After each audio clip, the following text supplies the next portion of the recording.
Jack Thompson for Denver. Bill Tierney talked about the competition. They have 7 goalies on the roster, so you've got to step up, and Jack Thompson has been that guy for the Pioneers this year. He has tightened up the defense and led them to this on this 9-game winning streak. And on the other side, Owen McElroy. Kevin Warren said Owen McElroy doesn't get enough credit. He has been consistent. He is a big-time stopper in the cage. Both these goalies had 12 saves each in the first matchup. And today's game, really a lot depending on the face-off part, on how many shots these goalies will face. And speaking of the goalies, the new arc in the crease, a little bit different this year, Rich. The new rule is a safety rule. There was concern that players were launching themselves at the goalie and putting themselves and the goalie in a defenseless position. So this is a positive change for our sport. If you land in the crease and you make contact with the goal is disallowed, and it's a 1-minute time-serving penalty. If you don't make contact with the goal is disallowed, and it's a loss of possession. And we see how the field now is different in terms of that really helps the officials make the correct call. And at the face-off X, we're going to see Alex Stathakis and James Riley going head-to-head to start off. And Denver will control the possession, but Rich, we're going to have to keep an eye on the face-offs all day. TD Erlin will get in. They'll switch 2 and 2, him and Stathakis. So James Riley is going 1 against 2 at the face-off dot. And keep in mind, the face-offs become more important the more high-scoring the game is, simply because there are more face-offs. So the make-it-take-it in this game, where you have the NCAA career leader with Denver, along with a very gifted face-off player in Stathakis, James Riley has his hands full. He absolutely does. And when we talked to Kevin Warren the other day, he said that. He said Denver goes on runs, so we got to prevent that, and you got to prevent success at the face-off X. And we saw Stathakis win it behind him, and the defense is able to clear it. So it's the question of going from defense to offense, but the Pios get the first look on offense.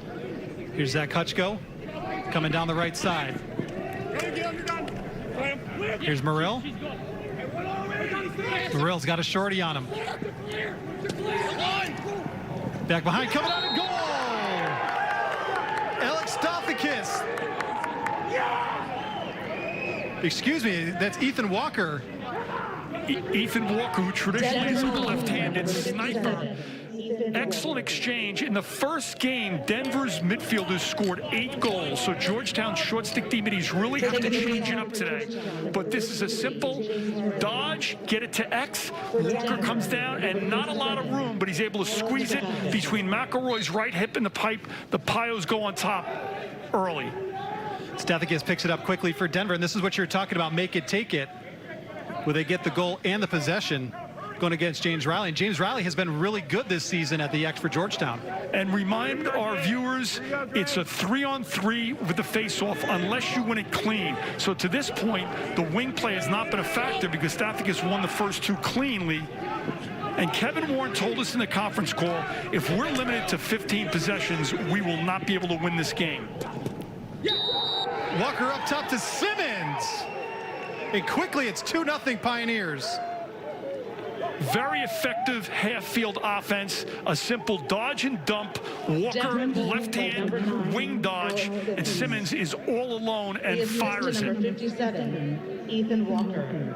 Draw the slide, again attacking the short stick, and once the Hoyas leave a shooter unprotected. So the start that Bill Tierney wanted, and the Hoyas now, not only are they down 2-0, but now TD Erlin enters the game, the NCAA all-time leader in faceoff wins, but Riley, to his credit, comes up with the win. First Hoya possession. Mazzone takes a shot. That one goes wide. We'll talk a little bit more about TD Erlin as the game goes on. Transferred in mid-March. He was eligible to play March 20th, and that's because they can do trimesters at Denver, which allowed the transfer to happen. Dartmouth and Denver, the only 2 academic institutions, so it worked out well for him. Unfortunately, the Ivy League not competing this year. The Hoyas will get a touch, and even though you're down 2-0 early, let everybody handle the ball. You can only score 1 goal at a time, and this promises to be a 60-minute matchup and possibly beyond. Here's Petkevich. Petkevich gets the goal on extended, now retreats out. Here's Jack Carraway for the first time. Caraway coming behind, looking for the ISO, working on Squires. Here's TJ Haley, the outstanding freshman. Georgetown very patient on offense, still 22 on the shot clock. Vikevich runs into some drill, rolls out of it. Here's Bundy. The Hoyas start to attack the short sticks. Nice look. Inside, a shot turned away. Thompson gets his first save. Vikevich got right in front, ball goes out of bounds. It'll be Pioneers' possession. Big time save. It's always good to get that first save early, but that was a very impressive stop. And in addition to the face-offs, the ability to clear the ball successfully, to go from defense to offense, it equals possessions. Denver, one of the best in the country at clearing the ball.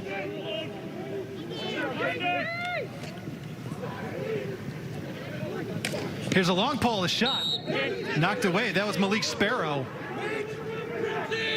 The long poles for both teams have the green light to go down the field and play transition offense.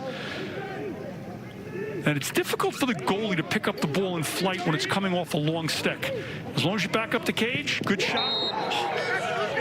LaCalzi comes in from the right side. Denver's shooting is so impressive. The right-hand alley dodge, and look at the placement of the shot in between the near pipe and McElroy's left shoulder. The quick split dodge left to right, and that's a very difficult save to be able to make. You only get 2 timeouts per half, Brendan, but Kevin Warren might be thinking about trying to stop this run. And there's T.D. Erlin, the career face-off leader in NCAA history, converting over 75% of his face-offs, and gets this one. Georgetown was missing Gibby Smith, the premier defenseman, and Dylan Watson in the first matchup. And Gibby Smith is the leader of the defense. Kevin Warren talked about how he brings it in games and in practice. Right now, they need a good stop. Here's Muriel, goal line extended, sends it back to Walker. Walker has the short stick matchup. Walker slips. Is able to get it out to Hannah. Hannah will reset. Magical stick by Walker to keep the possession. Hutchko sends it back to Walker. Both head coaches, Tierney and Warren, give tremendous credit to their assistant coaches. And Matt Brown, who has been at Denver for 14 years, he was there 2 years prior to Bill Tierney coming. I always describe it as a hybrid offense, Brendan. He has Canadians, box players, he's got snipers, he's got change of direction players, and he incorporates all of them very effectively for this high-scoring Denver offense. Here's Jack Hanna. Skipper and McElroy has a beat on that one. In the first matchup, Denver used a 10-man ride, which was very effective against Georgetown. You know the coach Warren and his staff, they do an excellent job, or well prepared to see that. Pass sends it down to Haley. Haley, the 6-time Big East Freshman of the Week. 37 assists as a freshman against a very challenging schedule. And it's important to note that because of the pandemic situation, they played each other twice. So the Big East is always very competitive, but this year you had to play everybody twice. So every game you had to buckle up your chin strap. Here's Caraway. Caraway trying to get inside position. He blows a tire, still on his feet. Up front to Haley. His shot knocked away by Thompson. Ball still loose. The Pioneers get it. The 50-50 ground balls going Denver's way early. That would have been a reset on the shot clock because the goalie made contact with the ball. If the ball hits the pipe or the goalie is able to get a piece, there's a reset. If it shoots wild or high, the clock continues to run. Denver will be patient here. First look at their second midfield group. This is Ellis Geis. Both teams with tremendous depth, and then both coaches noted how practice is so competitive, fighting for playing time, and it raises the level of play and gets you ready for the big-time Saturday games. Here's Dwinell. He gets in front. Knocked away by McElroy. Hoyas have numbers. Geddes. And the Hoyas are on the board. Exactly what the Hoyas needed. Strong stop, and we see the mosh pit on the Georgetown sideline, which was started by Kevin Warren when he was an assistant at Maryland, and he brought it with him to Georgetown. But McElroy with the excellent save, outlet pass, and this is coast-to-coast, north-south. Go hard to the goal. You earned it. And that's a big-time goal for Georgetown as they get on the board and make it 3-1. Geddes with his 4th goal this season, an unsettled situation. And, Rich, that's what Georgetown needs right there, a little transition goal to get things going. Brendan, as coaches, we always say it doesn't have to be an unsettled situation with a numerical advantage. Even if it's 4-on-4, which it was, the less players, the advantage is to the offense. The most difficult time to score is 6-on-6 because of the slide package, the defensive scheme, and the field is more crowded. But when you have the opportunity to get out in space, run to the goal and shoot it. And Owen McElroy, the goalie, gets an assist on that breakaway goal by Geddes. A generous assist in the scoring column, but he'll take it. Here's Walker. He's working on Joe Lacalzi. Jack Hanna, the senior midi. Hanna getting double teamed, tries to get out of trouble. When double team move the ball, somebody's open. And here's the matchups, the ISO invert against the short stick D midi behind the cage. Simmons couldn't find anybody. They send it back up top. Walker draws the double. Now the Georgetown Hoyas retreat back. Walker in front. Murill didn't have a really good look at it. Great cross cage look. Now for Georgetown, the ability to clear the ball and always look to the box. That's where players are substituting, and they do a nice job right here. Run it over. They have 3 seconds remaining to get it over, and they just do it. It's 20 seconds to clear the ball over the midfield line, and the Hoyas will get another look with an opportunity to cut the deficit to 1. So Georgetown's weathered the early storm. Recruiting Kevin Warren out of Ward Melville High School, a Long Island powerhouse. He was a very cerebral player, very aggressive, played with great tenacity. Deflected shot. This goes to the nearest player. And Hoyas will keep possession. So the shot clock does not reset there, even though it made contact. It must make contact with the goalie to reset back to 80. But Kevin has put together some interesting schemes in this matchup. Here's Haley from behind. Up top, the shot by McDermott. Rebound opportunity by Bundy, knocked away by Thompson. Very acrobatic save by Thompson. It's difficult when the ball is deflected or ricochets. You lose sight of it. Play a high arc, keep your head up. Here's Murill. Reverses field, now sends it back to Walker. Walker looks in front, the shot knocked away at the point. That was Simmons trying to get a worm burner. You can feel the intensity of this game. It didn't take long for both teams to start getting after each other. Sometimes the game takes a little while to get some flow, but right here, both teams are going 100 miles an hour. Georgetown remains in man-to-man defense, but they are looking to slide early. Again, the short stick D-midi ISO matchup. Here's Skylar Blair, up top to Simmons.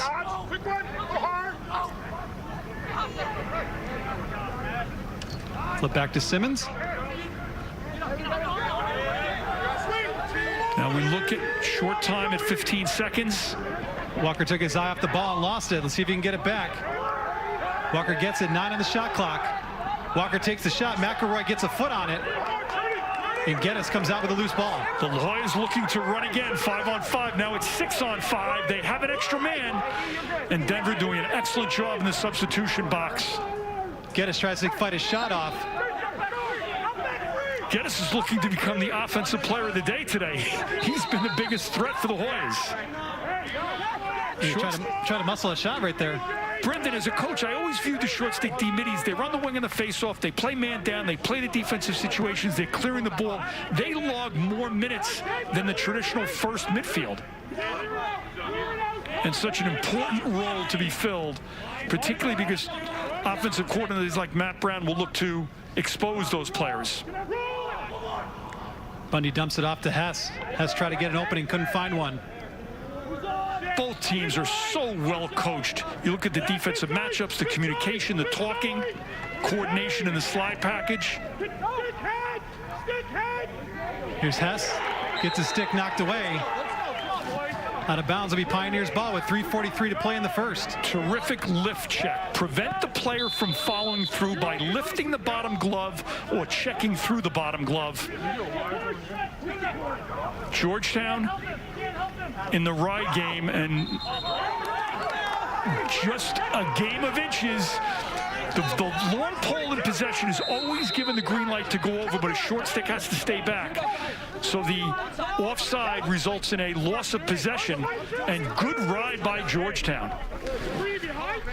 Gives the Hoyas another opportunity, down by 2. Closing in on 3 minutes to go, first quarter. Brendan, we've seen a renewal in the college game in riding. Teams will use it to change the flow of the game, to keep the pressure on, where there was a time where teams were content to get back in and play 6-on-6. They didn't want to gamble on the ride. But now we see aggressive ride play, and part of it is because of the shot clock. If you force the team to take 18 seconds to clear it, then they only have a 62-second possession rather than a 75-second possession with a quick clear, up and out. Yeah, it absolutely changes the game. Before you had no shot clock. Shit, all the time in the world to work your offense, but now you're talking to get that ride in, and it makes your offensive decisions change. And both Bill Tierney and Kevin Warner, defensive coaches. Hess with a nice move in front, swim, dodge, and a goal.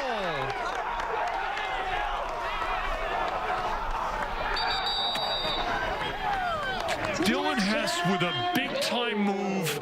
He gets above the goal line extended, where you can rock or step, where you can inside roll, where you can swing dodge. And once you're above the arc, you give yourself all those options. He drives hard righty, over the top, and that's a big-time goal. Yeah, and you saw the orange ball out there. They had a lot of snow out in Denver. 13-7 was the final score. Jack Hanna 4 goals. Ethan Walker with 3 in that matchup. And we talked about this is a rare regular season rematch, as the faceoff is won by Riley. So Denver scored goals on their first 3 shots. They're 0 of 6 since then, and Georgetown has the possession with an opportunity to tie it. Bill Tierney noted that with the second regular season matchup, there's the potential for these two teams to play each other 4 times. Twice in the regular season, once in the Big East tournament, once in the NCAA tournament. And he was joking, saying, do you put in some changes and adjustments and tweak your schemes for this matchup, or do you wait until you potentially play in the Big East championship? So there is a bit of a chess match. Excellent slide from the back. Well, as soon as a player turns his head, you can see his numbers. Good time to double. Georgetown retains possession. Here's McDermott. That one goes wide, and you mentioned, Bill Tierney said, Kevin Warren always makes the adjustments, and he's always able to have a better second game. Declan McDermott with it again, now back to Haley. 25 seconds on the shot clock. A little bit of a stack on the crease, looking for the ISO from behind the cage. Caraway, the upper body strength, and that'll reset the shot clock, hit the goalie and the pipe. But the ability to retain possession while backing in against the defender, stick protection. Always keep the head follows the head of your stick. Caraway with a rifle, turned away by Thompson. Nice job. He shot off stick side high. Thompson, Malik Sparrow, big time ground ball. Here's Sparrow getting inside. Sparrow scores! A tremendous play. Great field sense and lacrosse IQ by Malik Sparrow. run the field. And if you're a long pole, they want to practice shooting more than the offense does. Anytime you do shooting drills in practice, the defense is always saying, we don't want to mess around with clearing. Let us go down and shoot the rock. And if you look at the play here, he gets the favorable bounce to face dodge in tight, and the length of the stick makes it so difficult because you're shooting over the goalie's head on the release point. And we had the illegal procedure call. Loss of possession, ball goes to Denver. How about this, Coach? 11 seconds between the save by Thompson to the goal by Sparrow.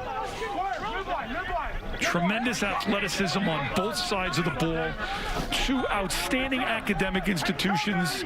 These student athletes, this has been so challenging. Both coaches noted they're extremely proud of the way these young men have handled all the protocols and everything that's been in place during the season. And it's a credit to these fine academic institutions that they're also carrying a tremendous academic load as well. Delayed penalty on this. So Denver will go on the man up. Next dead ball. Here's Hanna.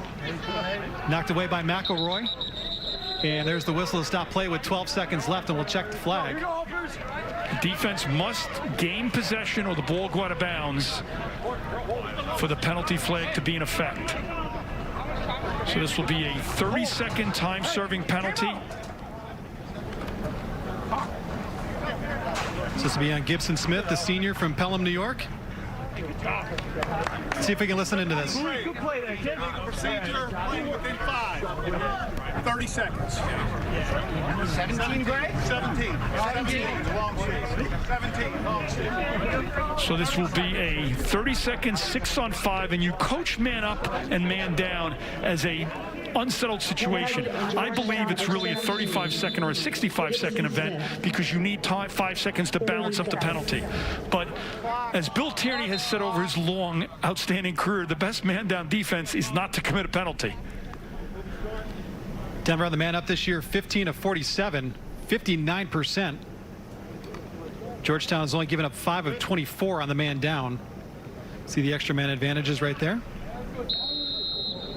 Denver starts in a very wide set, a 1-3-2, and this is good communication by the officials that they making their position clear, going over to the scorer's table, making sure that everything coordinated.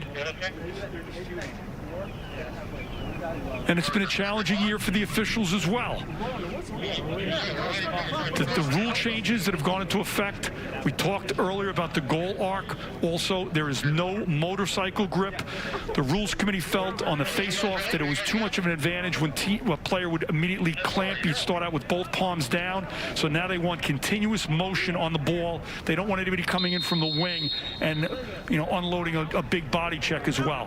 So all positive developments. We pilot rule changes in the fall, which of course this year was very difficult to implement them in the spring. Sometimes you move forward, other times you don't.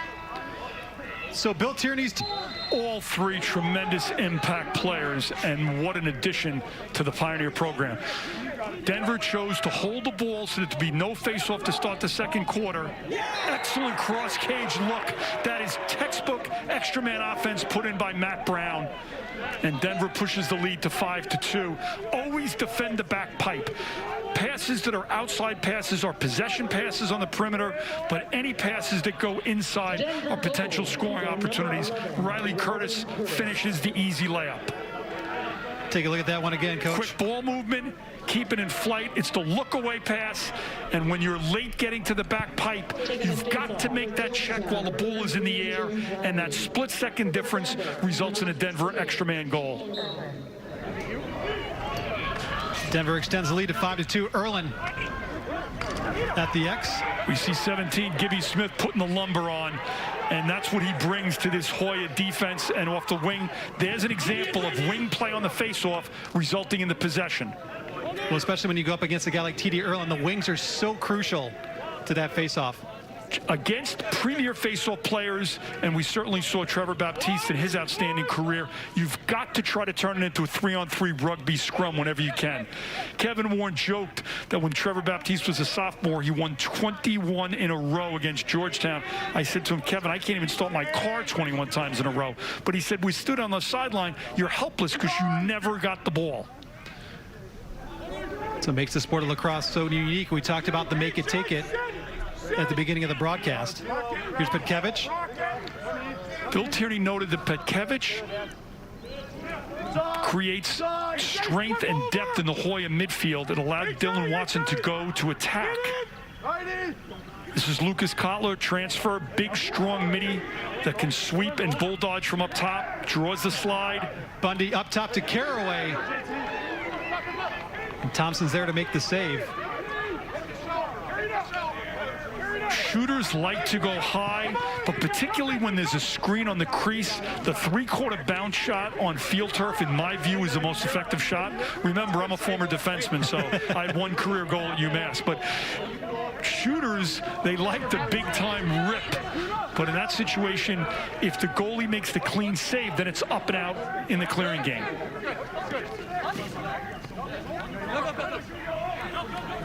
Denver, the game was 3-2, but didn't notice Denver, just an experienced veteran team, immediately pushes it back to 5-2. And you don't want to let this deficit get too large. Here's Hannah DeSullivan. Looking inside, Morrill just over the goalpost. This is a fantastic example of keep the ball hot. Don't let it stay in your stick too long. Keep it moving. Every time anybody on offense carries the ball or the ball's in flight, it forces all 6 defenders and the goalie to move. And that's what you want.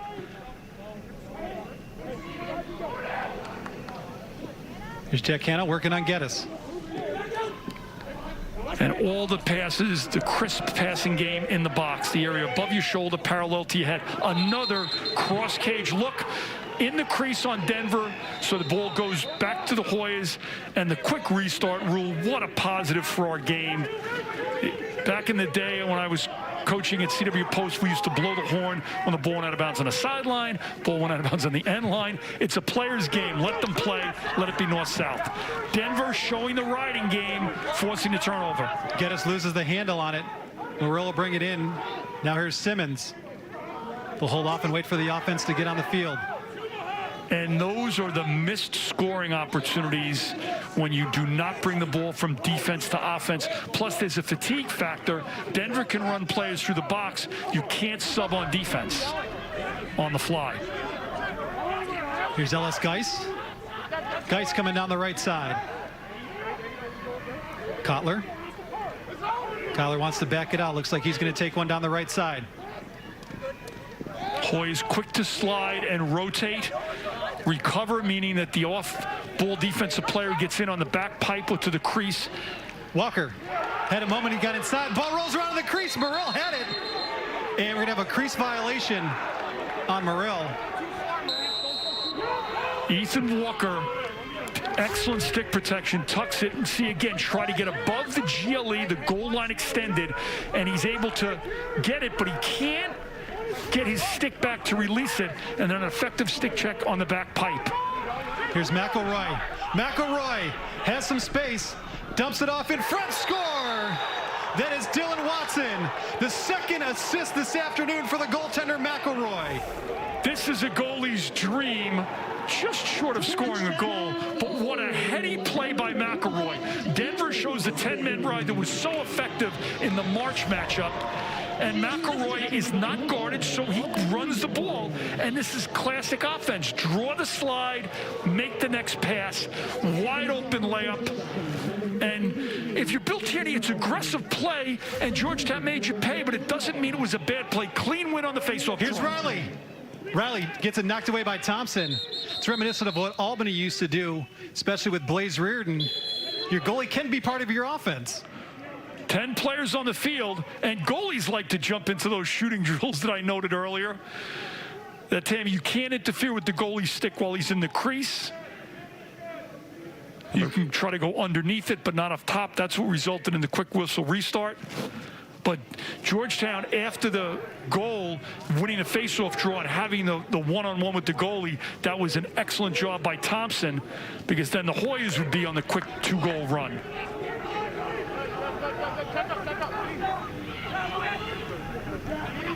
Here's Hannah. Hannah trying to fight through a double team, loses the ball.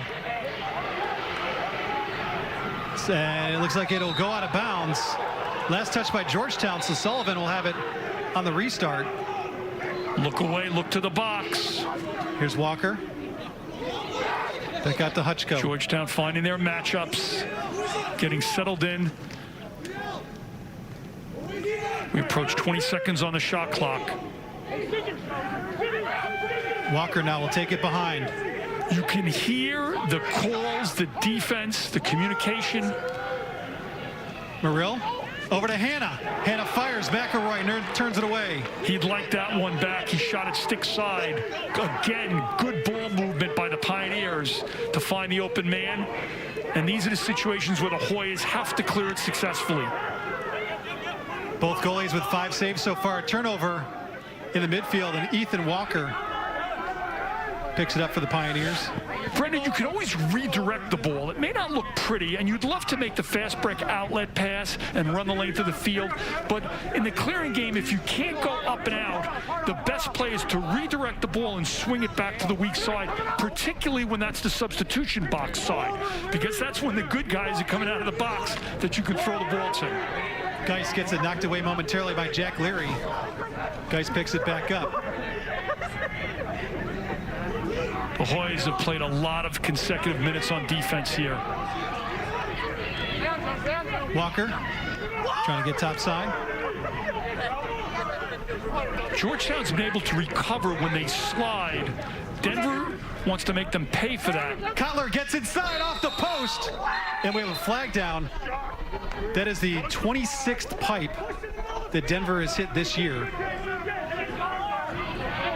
And this is when you go hard to the goal, you force the defense, and this penalty is a 30-second technical, a push with possession. So Denver gets the next look on extra man offense. And when you're down by 2, you'd like to make the big stop here. Don't give them these opportunities. Plus, as we noted, Georgetown had played approximately 3 minutes of defense. So if you've got some tired players, it's a high 1-4-1, 2 crease players, and now they rotate and roll it out back to a 1-4-1 again. Get the ball to X, the area directly behind the cage. Good defense by Georgetown. Inside of Murill. They got the look they wanted, Brendan. Penalty, by the way, was on Will Godine, short stick midi. You have different sets and plays for a 30-second penalty and a 60-second penalty. And if you don't have a great look, hold on to the ball, and now the penalty's over. We noted it takes about 5 seconds to get back in and match up. Big stop for the Hoyas, gives them a little momentum here. Here's Hanna, stutter step. Seen a lot of slips so far here in the first half, both teams. Here's Simmons. Against the short stick, they like the Simmons trying to get inside. Cross crease pass. And we're going to have a crease violation. That is an area that Kevin Warren is addressing on the sideline, along with his 2 outstanding assistants, Mike Phipps, Dave Schreiber, and the volunteer Jake Roulette. The Hoyas have been vulnerable on the back pipe. Denver has made some great looks cross cage. The Hoyas need to tighten that up. Geddes again. He's reluctant to come off the field, number 13, Brendan. He's thinking, I'm a short stick D-mini, but I like this offense. Hey, he's got one of the 3 goals. Why not? Exactly. Declan McDermott starts it off for the Hoyas. The Hoyas will be patient here because they need to give their defense a well-needed rest. McDermott brings it back behind X. Dumps it to Caraway. Here's TJ Haley on the wing. John Gallant and Eric Adamson join Matt Brown on Bill Tierney's staff, and they do an excellent job as well. Bundy trying left side, doesn't have anything open. Dumps it to McDermott. Still 18 on the shot clock. Here's Haley. Very patient by the Hoyas. Thompson is focused in. Here's a shot up top by McDermott. Thompson is there. Georgetown with the quick ride, so you can pressure with your attack, and then the midfielders get back through the box, so Denver will clear this successfully. Caraway looking to play the upfield shoulder to turn him back. Here's Danny Logan, the outstanding short stick D-midi. Walker. McElroy has it. Can't pick up the loose ball, and Walker falls in the crease. Slaps his fists on the ground. He knew he missed one right there. Number 57, Ethan Walker, is a sniper, and he had a good, clear look at the cage. McElroy equal to the task. Walker from Peterborough, Ontario, one of those outstanding Canadians that has come down to play in Denver. It's turning into a bit of a goalie matchup here. We've seen some big stops on both sides. Both goaltenders have 6 saves apiece. They each had 12 saves in the earlier matchup out at Denver. Here's Caraway. Dumping it back to Hess. And a flag coming out. That was a check above the shoulders. So this is a free possession. Petkevitz goes wide. So Georgetown will go on the man up for the first time. And this will be a 1-minute cross check. You have to keep your hands close together on the stick. You cannot use the cross for competitive advantage. You can push somebody out, but you have to shorten your hands. Jake Edinger will get the penalty.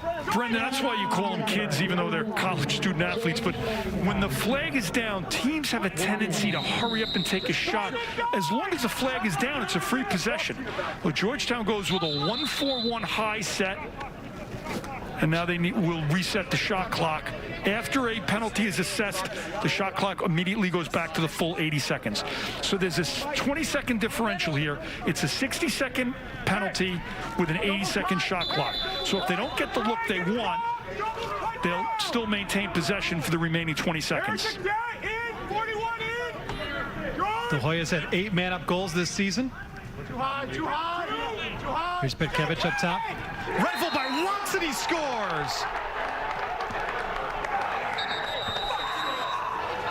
Georgetown taking advantage of the penalty with a very basic set, but it evolves into a 1-3-2. And Dylan Watson is 2 goals and 2 assists for Georgetown as he was the MVP in Georgetown back-to-back tournament championships. And in 2016-2017, Joe Amplo led Marquette to the championships in the Big East. In addition to the 6 regular season championships for Denver, they are an amazing 37-1 in regular season play. A loss to Villanova in 2019, the only blemish on that record.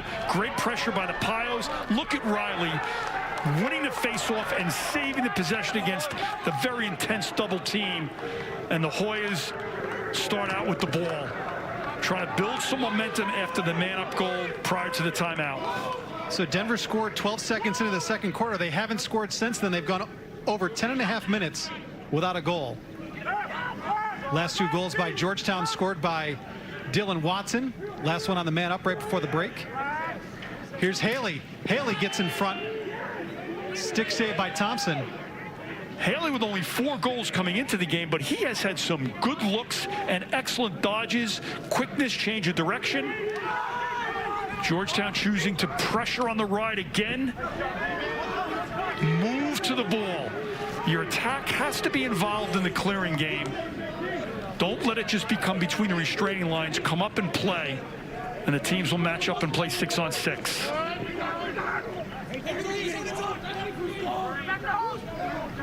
Georgetown 3-0 on faceoff so far here in the second quarter. Denver has the possession. Here's Jack Hanna. Face-off wins equal possessions. Possessions equal scoring opportunities. Denver had a 5-2 advantage on faceoffs in the first quarter. It's been all Riley here in the second. Shot in front by Jack Hanna. Jack Hanna threads the needle. Normally, when you dodge from the left wing, you have to have the stick in your left hand. It increases your angle dramatically. But look at the stick protection. The head of the stick follows your head. Jack Hanna with his 27th goal of the season, dodging the short stick, protects, and it looks like he has no angle. He's flat to the goal line extended, but he puts it the only place he could, and a big goal for Denver. You mentioned it, Rich, threading the needle right there. I mean, that was the sharpest of angles. And that's why these student athletes bring a bucket of balls for after practice and they shoot. The only way to become an excellent shooter, Kevin Warren, excellent choice of a timeout right there. A long pole being pressured, so he chooses to save the possession. And he got trail check right as that timeout was being called to save possession for Georgetown. What an outstanding game to this point. What we had talked about, exactly what we predicted. Coach Tierney having a friendly discussion with the officials. You see Kevin Warren's record, first 5 years, 26-47, but the last 4 years, 2 Big East tournament championships, 39-11. He changed the culture. He was able to put the program under where he had the vision, and to his credit, and they have been a top 10 team over the last 4 years, and they look to be the type of team that you don't want to play in the upcoming NCAA tournament. There's no guarantee, but we've talked about with the Ivy League not competing, there's one less AQ, and potentially maybe they would have had 2 at-large bids. So for the rest of the teams that are competing, and as we look at that record, which is absolutely amazing, and not only the on-field success, but when you talk to players that played for Coach T, as he is affectionately known, they talk about him as a mentor, as a role model, somebody that brought so many positives, both in their athletic and academic experience. And you saw it every stop. RIT in upstate New York, Division III, Princeton, 6 national championships. Denver, a lot of people were surprised when he left Princeton for Denver, but what he has built in the Mile High City has been downright impressive. I have known Billy for a long time, coached against him when I was at Hofstra. He was at Princeton. And remember, what that graphic doesn't show was when he was an assistant coach at Johns Hopkins and was a major factor in their national championships during that time. And when he first went to Princeton, those players tell a story that the opening meeting, he talked about winning the national championship. They were in their chairs saying, we haven't won a game in the Ivy League in the last 2 seasons. But he set that culture and that tone from the first day, and 6 national championships, including an undefeated season in 1997. One of the legends of the game, Watson, tried to rip it and he got checked by Kyle Smith. And the ball goes out of bounds. It'll be Pioneers' possession. Watson was trying to go for 3 in a row. Don't go for the head of the stick on the shot. Go for the bottom glove. So Denver's defense is able to create the turnover. The Hoyas looking to pressure again in the riding game. They want to force the long pole to carry the ball, and then they'll jump him on this side of the field. Soft entry pass will create offense for the Pioneers. 2 minutes to go, first half. Here's Riley Curtis. Curtis has one of the goals. 6 different players have scored the 6 goals for the Pioneers so far. When Princeton won their first national championship down in Philadelphia, I walked out to the tailgate. Bill Tierney was with his longtime assistant Dave Metzbauer, now at Carolina, and the pride and the absolute emotion as they were heading to see their players, parents, alumni, what they had done for that program was unparalleled. Here's Morrell. That one got away from him. Great lift check again. We talked about play the bottom glove. 17 seconds on the shot clock. Able to make the play, and again, Denver attacking the short stick from behind the cage. Walker gets his pass knocked away. 5 on the shot clock. Denver's got to move.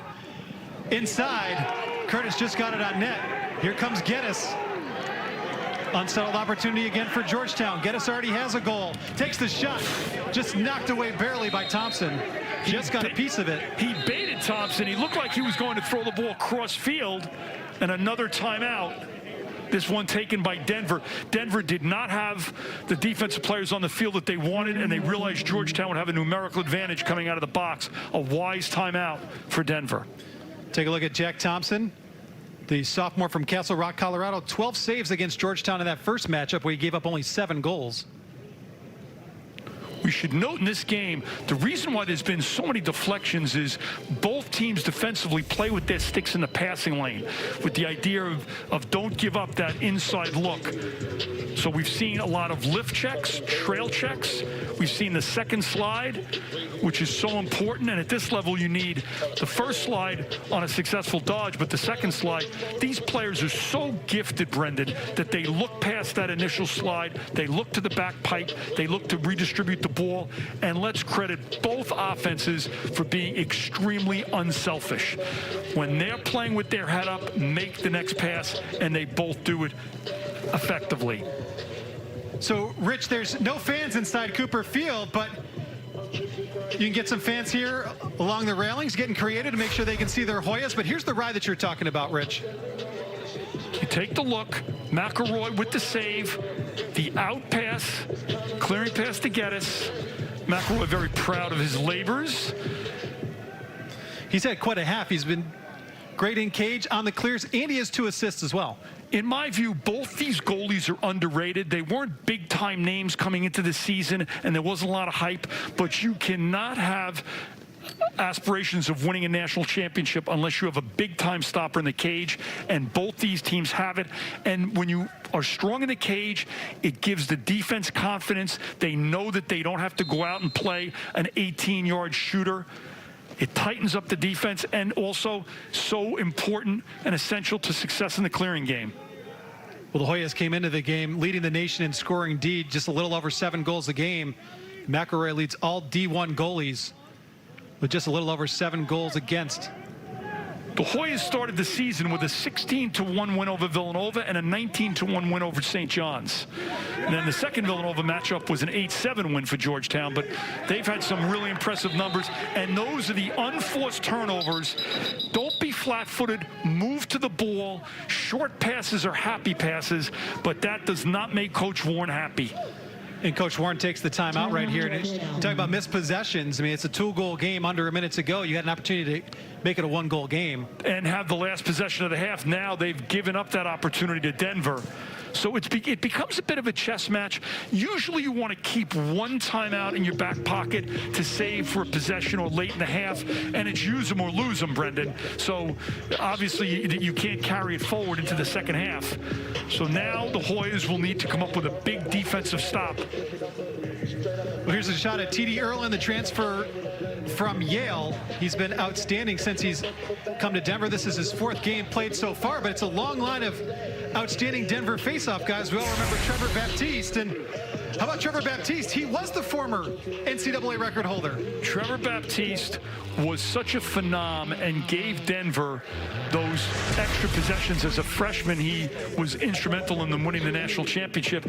And then later on in his career, watching him play, we used to joke that, maybe you should ask Coach Tina if you could play a little man-up offense, because he'd have some games where he'd dominate faceoffs and score 2 goals. We had a game once where he scored 3 goals.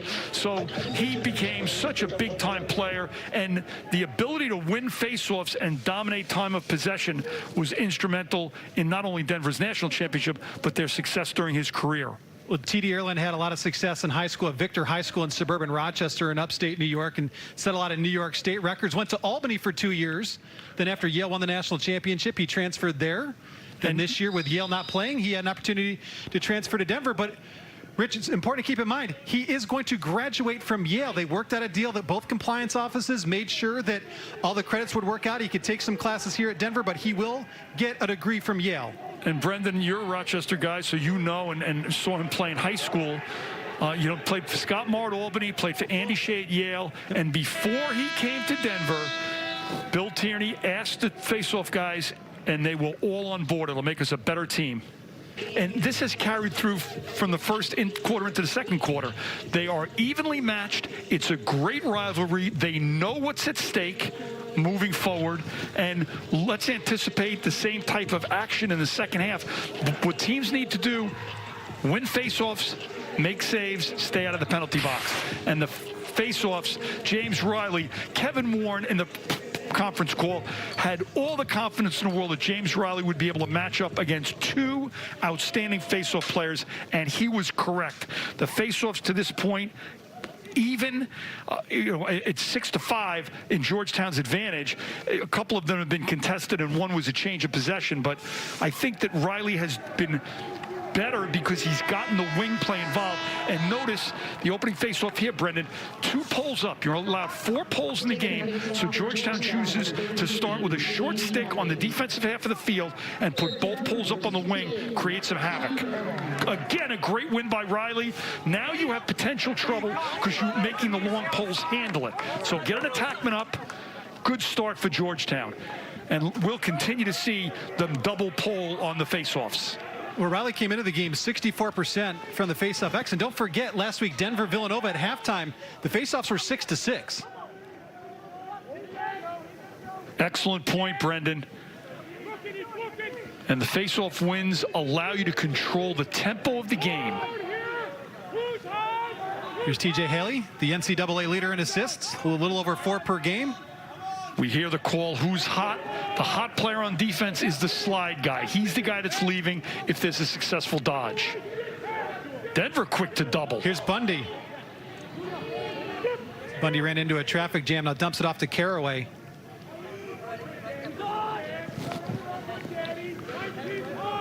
Here's McDermott. McDermott doesn't get a lane. Here's Watson. Watson wanted to rip it. Watson shovels it back behind to Petkevich. Number 12, Petkevich, gives Georgetown that extra dimension, a dodging midfielder from X. Watson trying to get inside, gets doubled, still has it, shoots. Stopped by Thompson.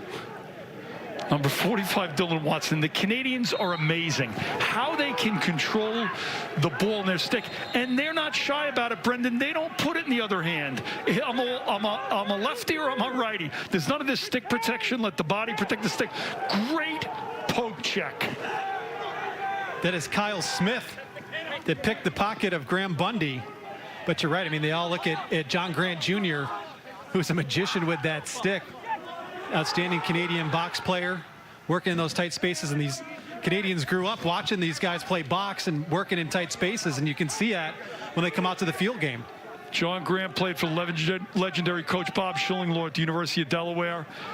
And Bill Tierney mentioned when I worked with him at camp years ago, all the U.S. players should play box league in Canada for one summer, just to get an idea about playing in tight spaces and playing strong hand. Well, and you've kind of seen the box game kind of take over the field game a little bit with these guys and how good they are with their sticks. There is no question that the Canadian influence on the U.S. college game has exponentially gone on for several years, and you see them and they all know how to finish. Give them an open look at the cage and they will close the sale. This is Ted Sullivan. Georgetown gets it up to Hannah. They continue to get away with doubling and recovering. Denver needs to keep the ball moving. Simmons trying to bull his way inside. Down on his knees, trying to feed cross crease. And a shot clock violation. I had the opportunity to coach in the Major Lacrosse League, and when you got late in the shot clock, we used to coach our players to roll the ball to the corner and run back and play defense, because if you... Alex Mazzone, the long stick midi, pulls the Hoyas within 1. Love the long poles. He saw Malik Sparrow score for Denver, so if I'm a Georgetown long pole, I'll show you what I got. Alex Mazzone, stay on the field. Instead of going east-west and running to the box, both these teams coached them to go north-south. And the nice, unselfish look. And when you drop the head of your stick, remember the ball is coming off a 6-foot-long pole. Very difficult for the goalie. And he shot it off hip side. Excellent placement. How about the attack? Dylan Hess popping it off to his long pole in transition for a shot. He'll definitely have to buy him lunch. And this is where Gibby Smith helps the Hoyas so much. The ability to come in on the wing, pick up a loose ball with a long pole, dodge through several players, and you see the Hoya sideline and the emotion coming out now. And it was a delayed late substitution. So all of the hard work to get the ball, and now Denver's right back. So, Rich, we've talked about face-offs so much. In the first quarter, Denver had a 5-2 advantage. Georgetown has won the last 6. If you're Kevin Warren, let's get some goals scored here, because I want to get James Riley back at the face-off X. Here's Kotler. Sends it down. Murill up top now. Dwinell come down to the right side. Goal line extended, retreats back out. Walker. Find the right matchup, exploit it, and off-ball movement for offense.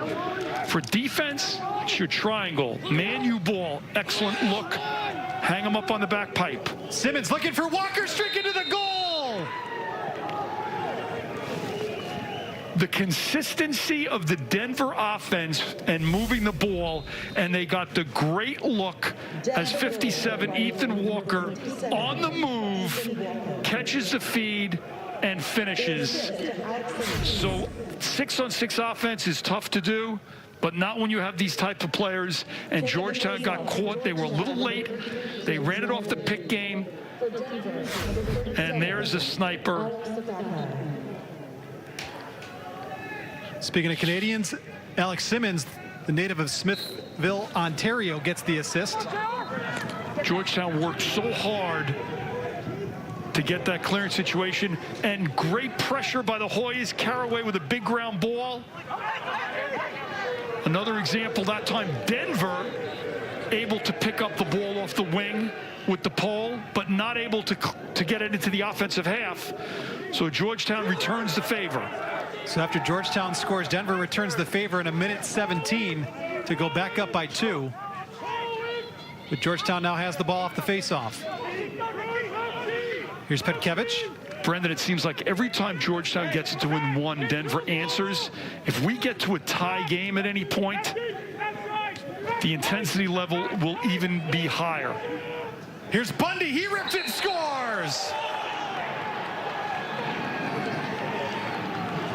Cross cage look. It wasn't pipe to pipe, but it was more wing to wing. But when you give a time and room shooter like number 9, Bundy, that clear look at the goalie, and remember, you're making Thompson go pipe to pipe. So his vision is on the left wing, and now he's got to reset his feet for the right wing. Above the goal line extended, head up, look at the field vision. And he's able to catch it while he's moving his feet, catch, cradle, shoot. And a face-off violation, so Denver will have it up by 1. And you mentioned this is the opportunity now for Georgetown. They have not been able to tie the game, and so Denver has an opportunity to repad that lead. Here's Murill. Murill fires. That one goes wide. And McElroy will be the closest to it. No, they're changing. He signaled McElroy. The rule is the player closest to the line when the ball goes out. And that was very, very close. And it allows Denver to retain possession. Yeah, they originally said it was McElroy, but then they changed. Same official changed it. Closing in on 9 minutes to play, third quarter. It's a 1-goal game. Up top, Simmons. That one was knocked away by Geddes before it got to the goal. Kotler, though, gets the goal. Lucas Kotler. Sometimes it's better to be lucky than good. A favorable bounce. Another blocked shot in tight in the crease area, but the ricochet comes out high and right to where Kotler can catch it and step in. And he does exactly that. Number 9, Lucas Kotler, a Yale transfer, big, strong, athletic midfielder that can bring it. And Denver answers the Georgetown goal. Kotler, the grad student from Syosset, New York. And Riley takes another draw. James Riley having an outstanding game at the Face-Off X. And we've noted that it's 1 versus 2. Denver using Stathakis and Erlin rotating every 2 draws, but Riley has taken every draw for the Hoyas. Both these teams well conditioned, ready to go 60 minutes or beyond. The pace of the game is as intense as it was in the first minute. Here's Dylan Hess. Hess gets an opening, takes a shot, that goes wide. The ability to get your hands free on the dodge.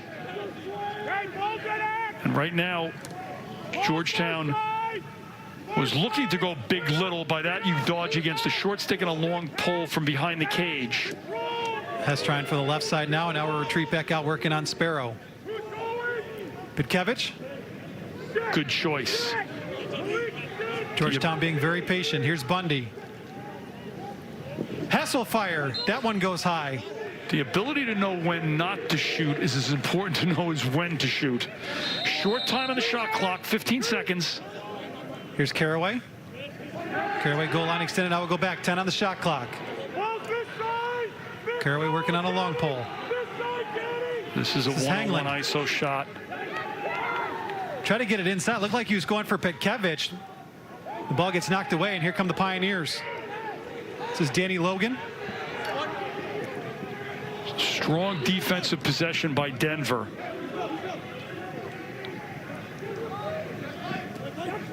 Jackson Morrill with it. Both teams are physical, but they're so well coached and disciplined that they do not commit fouls. This has been a very clean game. Only a couple penalties in this game. Here's Walker. He has 2 goals. Not a Dodger, number 57, Ethan Walker, a sniper, shooter, finisher. Walker playing a little cat and mouse behind the cage, gets goal line extended. Never put the stick in his right hand during the entire dodge, but still tremendously successful. Kotler working on Hess.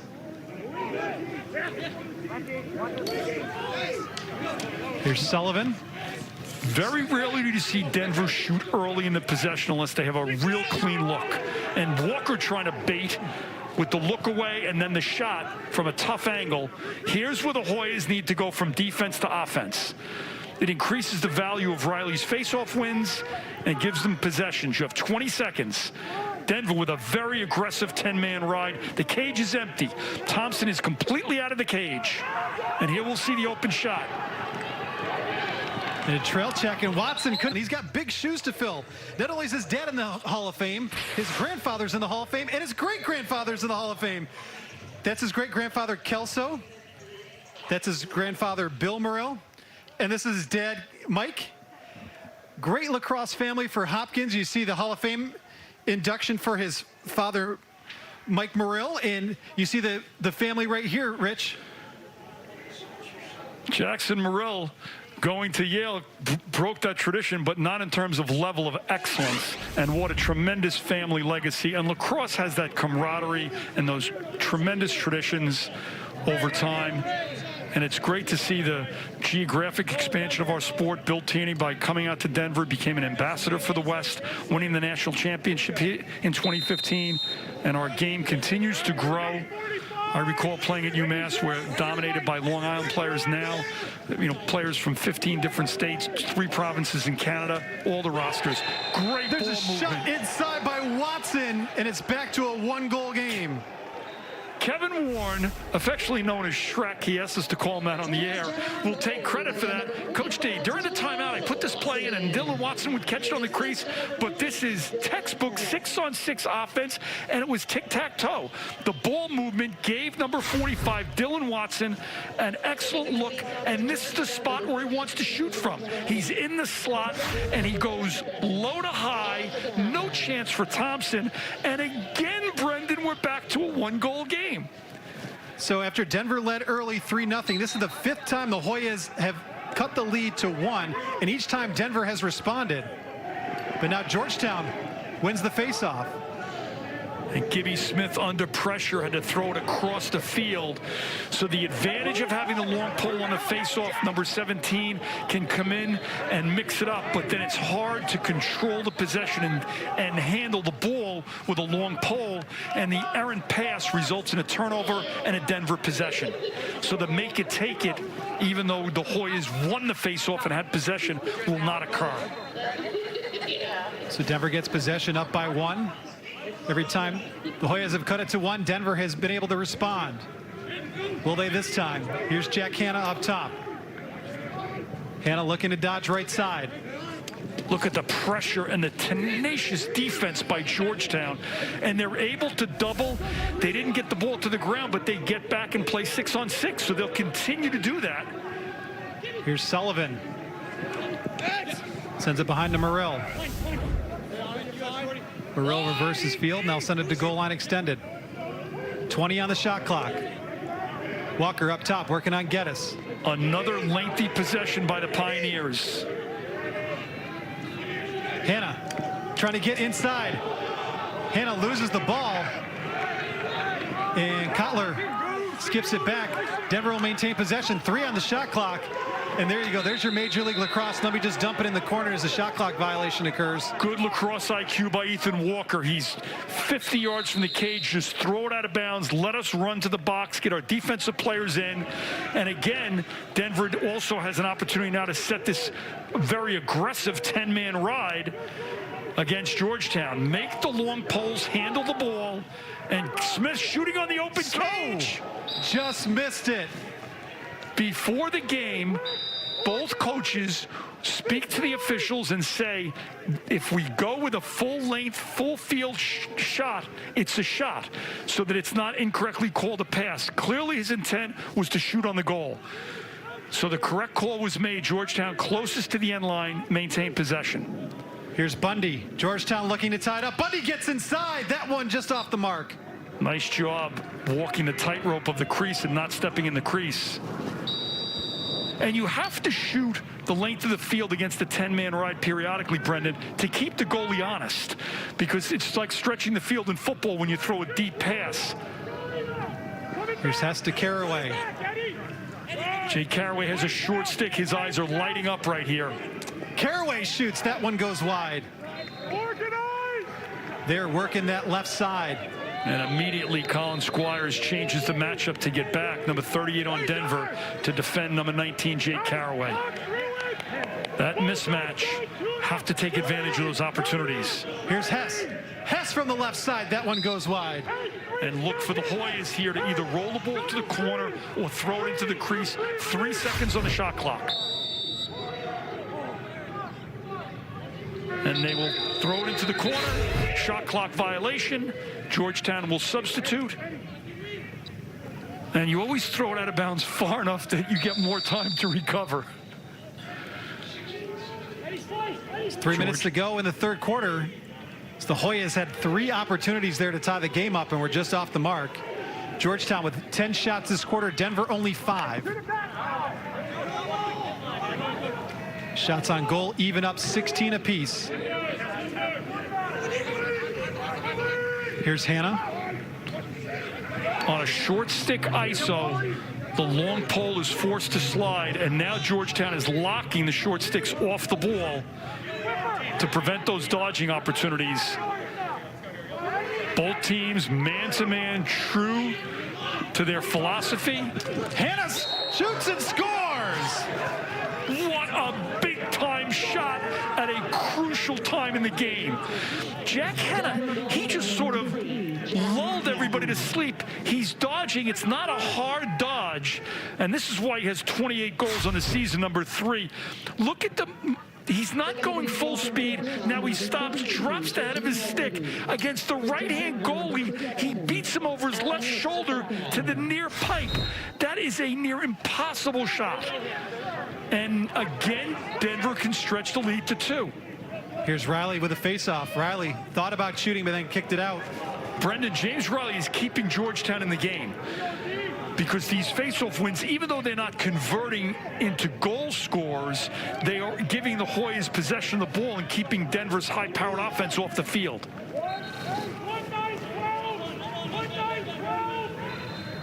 It's inside 2 minutes to go. Here's McDermott. McDermott down the right side has an opening, scores! Number 1, Declan McDermott, quick, shifty, change of direction.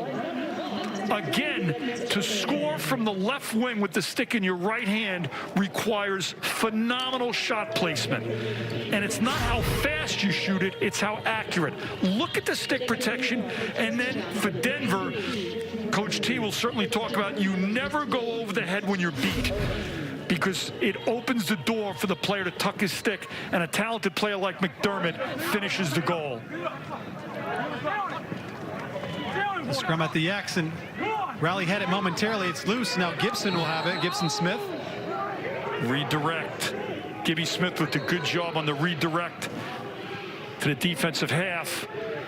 But the hold call, and this is beginning to haunt Georgetown. They win the draw, and that time on the no possession hold call results in a change of possession. Simmons with an opportunity. That one goes wide. So the Hoyas responded in 35 seconds after the Denver goal. So we're back to a one-goal game. Another face-off win for Georgetown, but it results in a Denver possession. And that has really changed also the ability for the momentum to make it take it. Here's a shot knocked away by McElroy. Perhaps his best save of the day. Off-hip bounce shot. He got a piece, kept it in front. And we have a loose ball push. There's a loose ball push, and Kevin Warren is beside himself on the sideline. He thought it was the other way. He and the Georgetown program, they're just thinking we need to get the ball on offense to tie the game, and that's a second opportunity. But it also talks about the way that both these teams are competing. Every ground ball is an all-out war. Simmons will send it up to Ted Sullivan. Right, Brendan, till the end of the quarter. So Denver will hold for the last shot here, unless they get a real open look. Bad pass. McElroy got a piece of that one. It'll stay Denver possession. If you're the goalie, see the shooter, and that's the job of the defense. Don't make the goalie go pipe to pipe. Cutler gets an opening, knocked away by McElroy. He's had two stellar saves here during this possession. And Georgetown was looking for the loose ball push call. And Hannah looked to shoot the length of the field. Short time. And the clock will run out in the third quarter. We've got a one-goal game in the nation's capital. Denver leads it 9-8 over Georgetown in the third. How about the score by quarter? Denver led 3-0, but it's been quarter. He's lost 6 of 9, but he grabs this one cleanly. Here comes Erlin. Has an opportunity. Morrill knocked away by McElroy. McElroy, big-time save again, off stick side high against an 8-yard shot. McElroy and James Riley have been outstanding. Before that face-off win by Erlin, Georgetown had a 12-7 advantage in the face-off game. The rest of the statistics are almost exactly even. 11 saves now for McElroy. The Hoyas have won 10 of the last 13 face-offs in this game. And that would have been a momentum changer. Denver comes out, wins the draw, and gets the layup to start the fourth quarter. Look for Georgetown here offensively. Get the ball in the correct player's stick. Find the matchup, draw the slide, move the ball. Here's Bundy getting double teamed, loses the ball. Great check by A.J. Mercurio, the long stick midi from Reno, Nevada. When you turn your back, you leave yourself exposed for the double team from the backside, and that's exactly what happened. Denver playing the angles.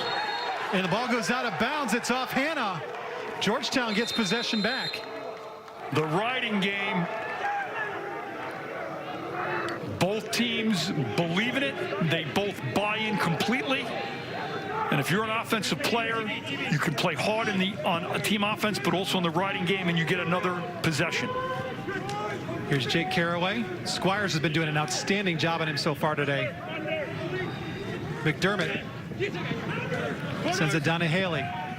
Both teams confident in their one-on-one matchups. They'll double and recover. Here's Bundy again, right side. Bundy trying to bull his way in. Dumps it off behind to Watson. Watson up top to Caraway.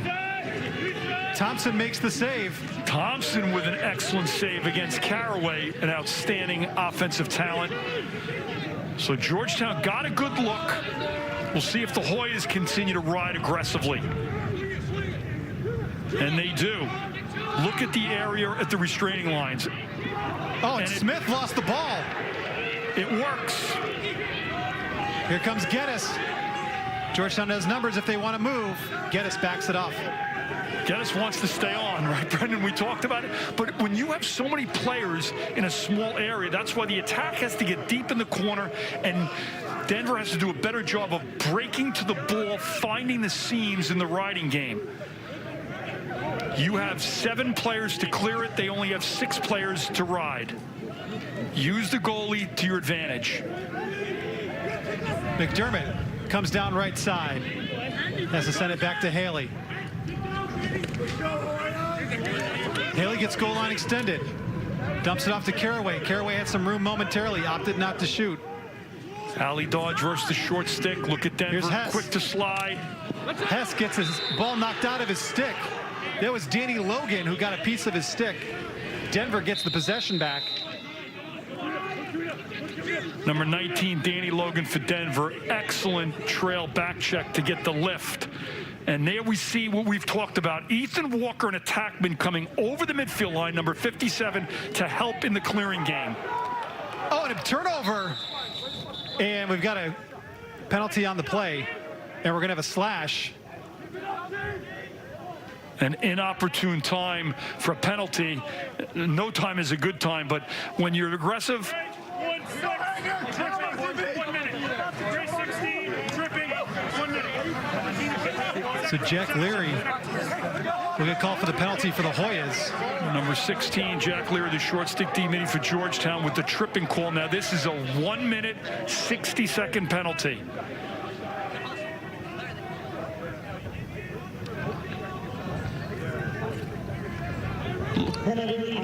Looked like it should have been number 17, Gibby Smith. Yeah, that didn't really seem like much from Smith right there.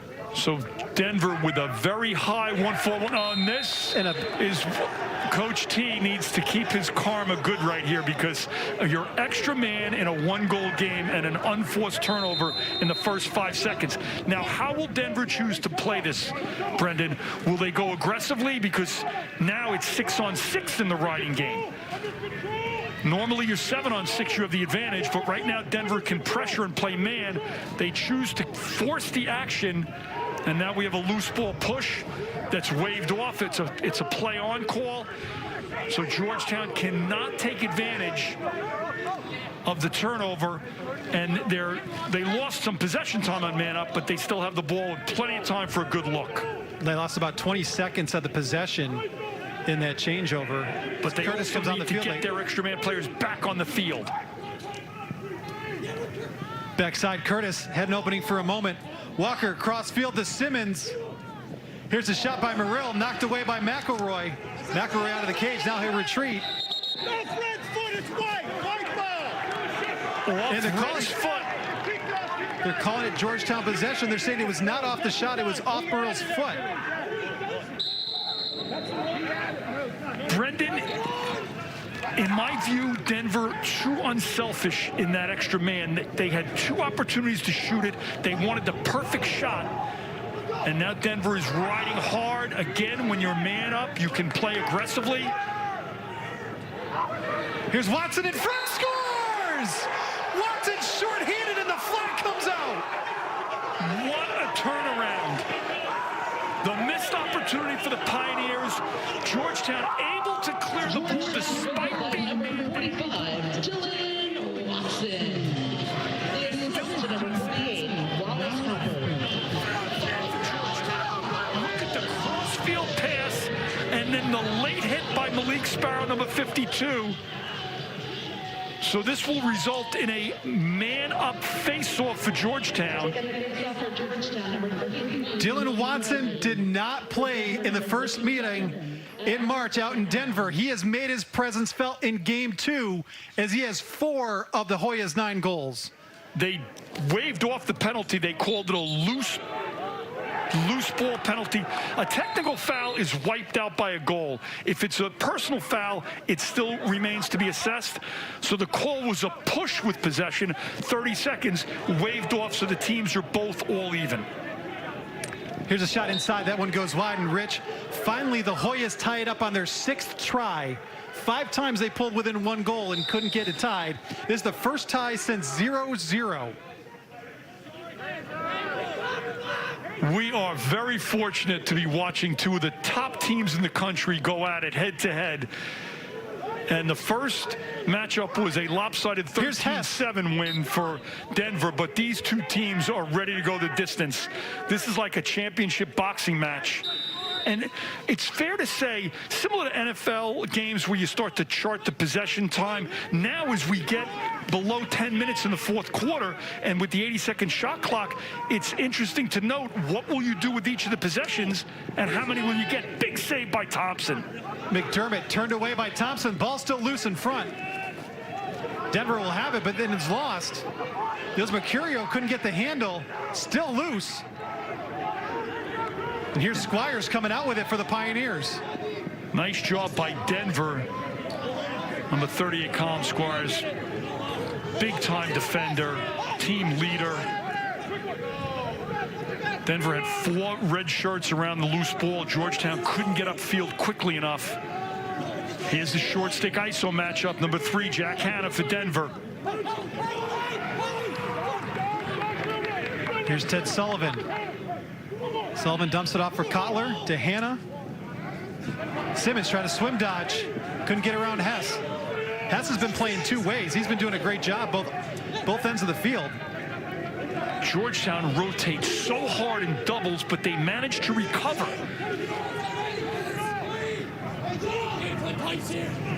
Here's Hanna. Hanna gets doubled, retreats back out. 19 on the shot clock. Morrell takes a shot. McElroy's there. Owen McElroy to save the touch pass to 17. Gibson, look to the box. Look to the substitution box. Even in a tie game, some coaches would say, let's back up on the right and let's play 6-on-6 defense. These two teams are both all out in the riding game, trying to create that turnover that might result in the next possession and the next goal. And now Georgetown with the opportunity to get to 10 first. Run the substitution game, get the right matchups. They look to immediately go against the short stick. Here's Petkevich. Up top to McDermott. McDermott working on Sparrow. 7:20 to go. Fourth quarter. Denver's made the adjustment to put the long pole against McDermott, number 1. Here's Bundy. That one goes high, and Thompson's there. Stick side. He was able to back in. And the Hoyas, even though they're changing through the box, they're still pressure ride with the attack. And this is where you want to run the long pole down, deny the entry pass if you can, force the long pole to carry the ball into the offensive half. You can't take a break in this game. When you're carrying the ball, you've got to be stick protection all the way. Both teams ready to stick check at any opportunity. Walker has possession now up top to Kotler. There's Riley Curtis. If you're Denver, who's your go-to guy right now? Kotler takes the shot. That one goes high. 35 seconds on the shot clock. A little under 6.5 to play. This is where your off-season, preseason conditioning comes in. Game situations in the beginning of the year, teams struggled. But now everybody is in peak form as they know we're starting to approach Big East tournament time and NCAA tournament time. Walker comes out, goal line extended. Walker looks in front, try to pass it cross crease, and McElroy there for the interception. He had the look, but he didn't have the space. McElroy denied it. And the goalie for both teams, you're also playing the passing lane, not allowing that skip pass and cross cage pass. So the opportunity comes back to Georgetown. Georgetown has not led at any point in this game. They went down quickly 3-0 and have clawed their way back. Is this potentially the next goal wins? Jake Caraway is scoreless to this point. Number 19 for Georgetown, the Big East preseason offensive player of the year, who's had a great year. And here is Caraway behind the cage. A little scramble offense up top in a 1-5 set. Caraway shoots, scores! Georgetown takes their first lead of the game. As coaches, we love to say the big games are for the big-time players, and Jake Caraway meets the challenge. going against a top defender in number 38, Colin Squires, is able to dodge from X. His shoulders are heading upfield, but he still takes a big-time shot. Look at the pressure. He's running away from the goal. He's still able to turn, square, and beat Thompson to put the Hoyas on top. That's 12. Ball is still loose. And Sparrow had it momentarily. And Gibson comes up with it for the Hoyas. That was a 20-second ground ball. Hotly contested. Both teams had a chance at it. So now this does become a possession game here. If you're Georgetown, if you get a look, you want to shoot it, but value the ball. Make Denver and Jack Thompson come up with a save. They'll run the ISO game versus the short stick behind the cage. Georgetown running the scramble offense up top, keep the defenders occupied, try to dodge and pass. Keep in mind, Denver is 37-1 in the regular season in the Big East Conference. Their only regular season loss came on April 6th, 2019 against Villanova. Here's Caraway working on Squires. Here's Haley, 18 on the shot clock. Haley Lots of sticks in the passing lane. Not a lot of places to go here. Denver really tightening up the interior defense. Bundy gets an opening. Takes a bouncer, and Thompson's there. Good stop by Denver. Bundy had a good look at the cage, number 9 for Georgetown. Excellent job. Come and meet the ball. We've talked about it all game long. And Alex Simmons comes up and able to retrieve the ball from the long pole. And now the Pios run their offense on the field. Number 3, Jack Hanna. And again, look for the matchup, dodge and pass. Collar with a quick one down low. Too hot for Simmons to handle. McElroy has it. McElroy lost the ball. He's out of the cage. Collar didn't see it. The goalie is fair game when he leaves the crease area. You can check.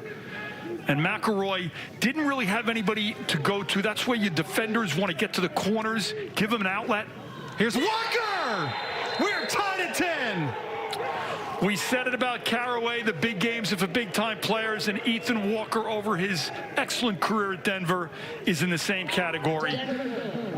Georgetown had possession. Unfortunately, it was the goalie. It's the goalie stick is the hardest stick to handle in traffic. But the tenacious play by Denver gets the ball to the ground. Look at what we call the slip play. Walker set the screen and then slipped when Georgetown doubled. Plenty of time and room. And from the sidearm angle, ties the game at 10. So Denver has not lost in the Big East this year. If they win the Big East regular season championship. Pending, of course, they win here. If Georgetown wins, then it gets interesting. You bet. The Big East, one of the most competitive conferences in the country. There are no breathers on the schedule. And the win by Riley, who has been so consistent during the game. And Rich, take a look. Marquette wins in 4 overtimes today. So that makes it even more interesting as we come down the stretch. We talked about competitive. I remember coaching a 4 overtime game, Hofstra versus Towson. It's exhausting. So McDermott off the mark. Credit to Golden Eagles. Big ground ball here. And Denver will have possession. Squires comes up with it. 1.5 to go.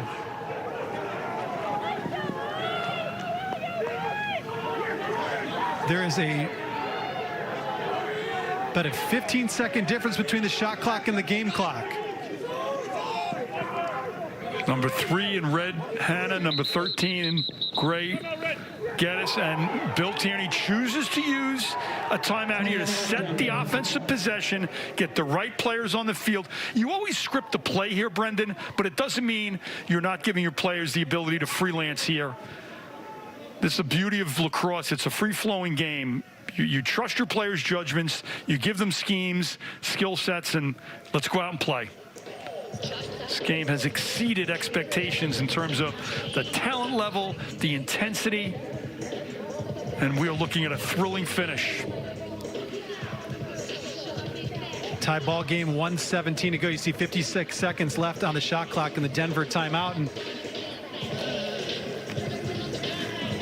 so, Rich, let's take a look at the last 2 goals. First, let's go back to the Jake Caraway goal.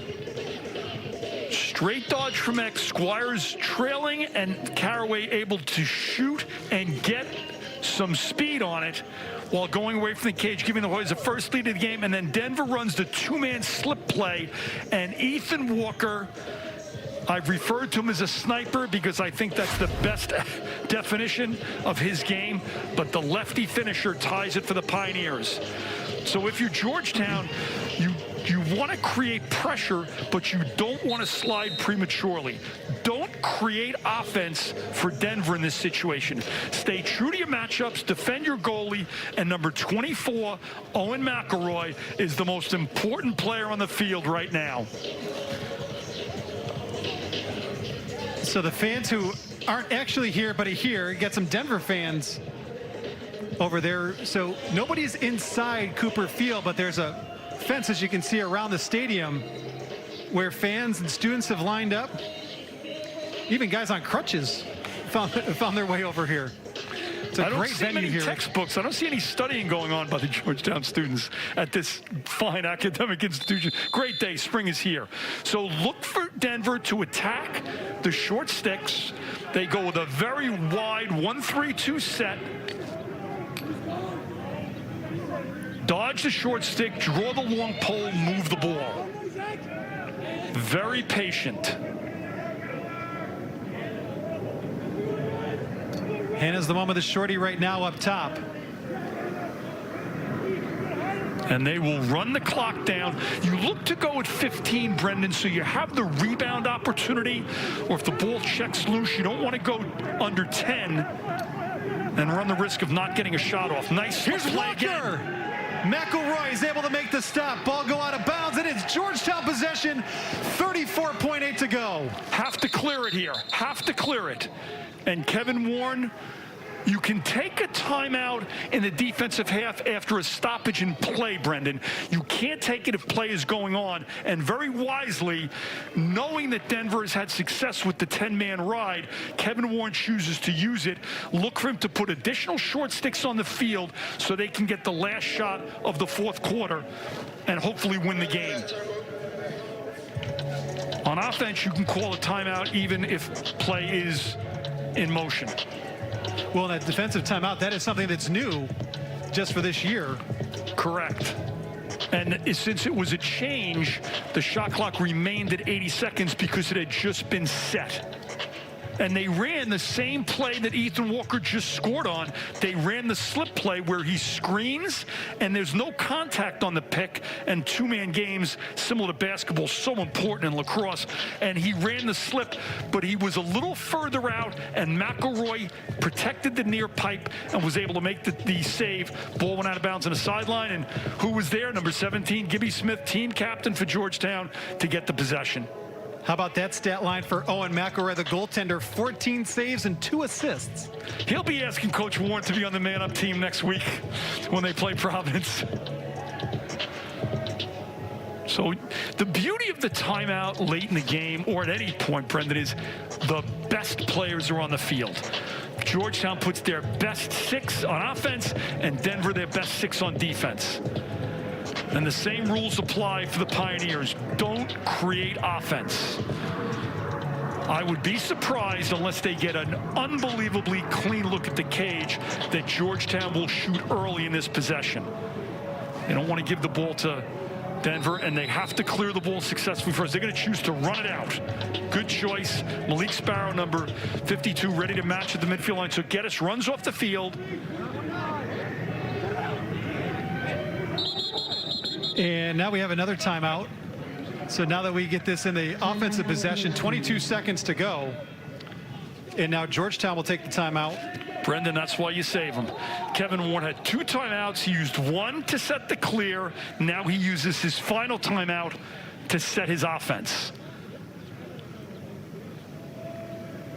We've seen Jake Caraway during his outstanding career, and certainly is a candidate for the Senior Class Award, an outstanding academic career as well. He's been the go-to guy in these situations.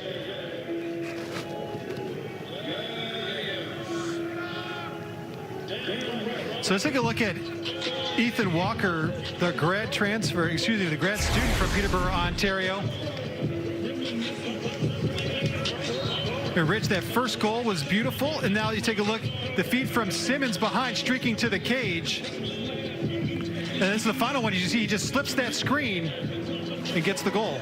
Bill Tierney and Matt Brown talk about him that he plays within himself. He doesn't try to do things he can't do. He's not a dodger. Jake Caraway has been in the all-academic team every year that he has been at Georgetown. You mentioned he's a finalist for the class award.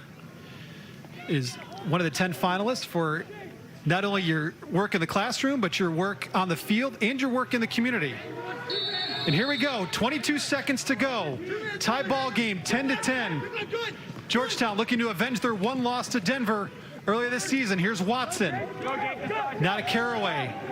Caraway will bring it behind with 10 seconds to go. Working on Squires. Caraway comes out, wraps around, knocked away by Thompson. And the ball goes flying up, and the clock will expire. We are going to overtime.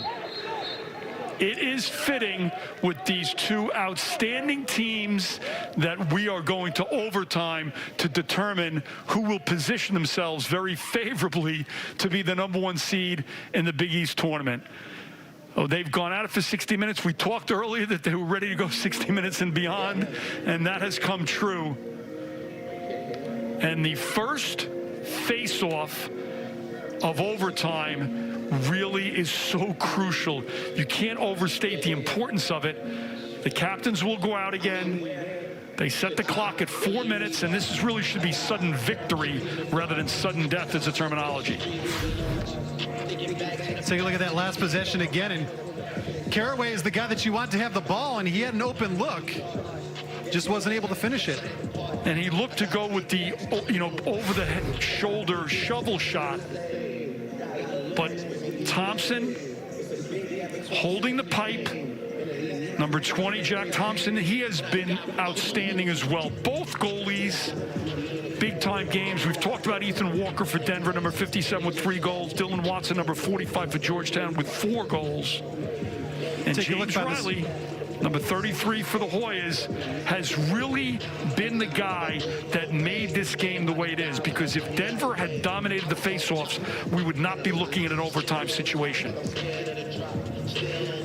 That's an interesting question about who's going to go out for the faceoff. Georgetown's won 13 of the last 16 faceoffs. Well, we know James Riley is going out for Georgetown, number 33. But excellent point, Brendan. Do you put Erlin out? Do you put Stathakis out? And again, the one thing I'm 99% confident is that Kevin Warren will put the same 2 long poles up on the wing. Number 17, Gibby Smith. T.D. Erlin only 4 of 11, and he's going to come out and take this one. Denver's not played an overtime game since 2016. Georgetown's last one has been 2018 against Johns Hopkins, where they lost. Their last win, 2014. Here's Riley, gets the faceoff. Good choice. He stumbled a little bit. Number 44, Alex Mazzone, was on the wing. Good communication, told him to throw it back.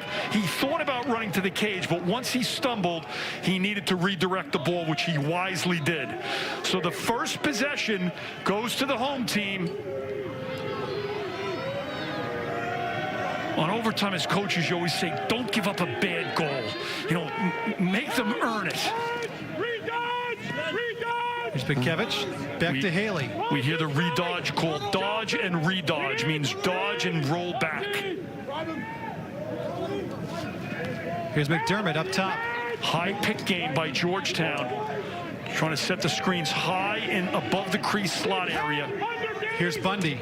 Bundy gets goal line extended, sends it back to Haley. Haley behind X. Haley comes out, sends it up top to McDermott. Here's Pitkevich trying to get an opening, can't get one. Fakes it to Caraway. Now to McDermott. 14 on the shot clock. McDermott comes down, takes the shot. That one goes wide. Haley's there, the clock resets. The importance of this is that it resets the shot clock. McDermott dropped his shoulder. Thompson got a piece. And now Kevin Warren will choose to use his one allotted timeout of overtime. They had a lengthy possession. They got a feel for what Denver was looking to do defensively. So let's reset. So just resetting this, the last time that Georgetown has won in overtime, February 15th, 2004, a 9-8 win over Navy. And they'll have possession when we come back. And so, Rich, take us in that hall. You know Kevin Warren very well. What is he talking to with his teammates? With his team, excuse me. They've looked at certain scenarios, and certainly the scout team, the preparation, the film work. But what we've seen in this game so far is we know Haley, the freshman, has an outstanding record in terms of assists. Caraway is your big-time player. Dylan Watson is on the left wing. But what we've seen so far, I believe that Georgetown will attack the short sticks, look to dodge, create, make Denver slide, and then move the ball. Get your shooters in the spot where they can catch, cradle, shoot with the time and run shooters. If you're Bill Tierney in his huddle, defensively, you've got to make sure the passes are perimeter passes. Don't let them skip, and don't slide prematurely. Play the bottom glove. Don't commit a foul. Let's take a look at the standings. These are up to the minute as Marquette wins their last two. They are 2-6 now, right behind Providence. So the top four make it. So you see Providence or Marquette jockeying for that fourth position, and you see Denver and Georgetown. If Georgetown wins today, that's going to make this coming week really interesting, figuring out tiebreakers and who gets that #1 overall seed. There will be gridlock in the Big East. So the ball starts with Caraway behind the cage, gets above goal line extended, looks to rocker step, little stick fake, move the ball. Bundy coming down the right side, dumps it off to Pitkevich. That one goes high.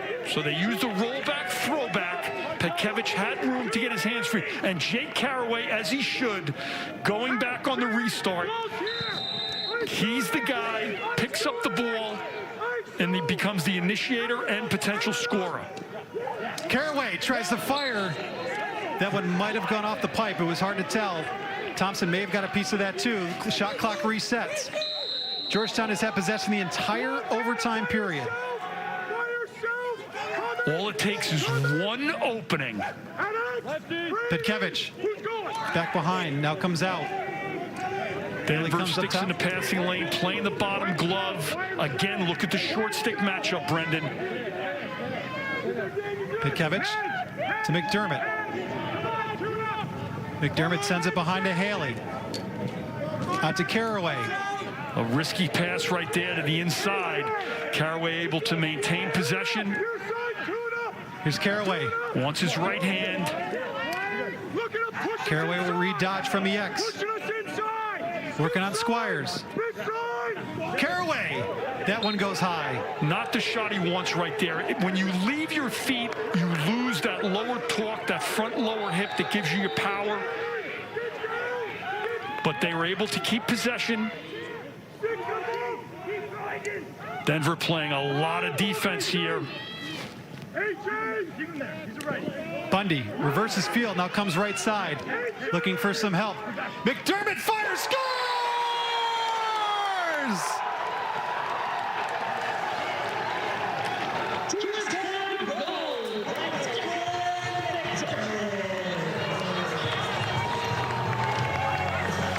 What an outstanding finish to a tremendous college lacrosse game.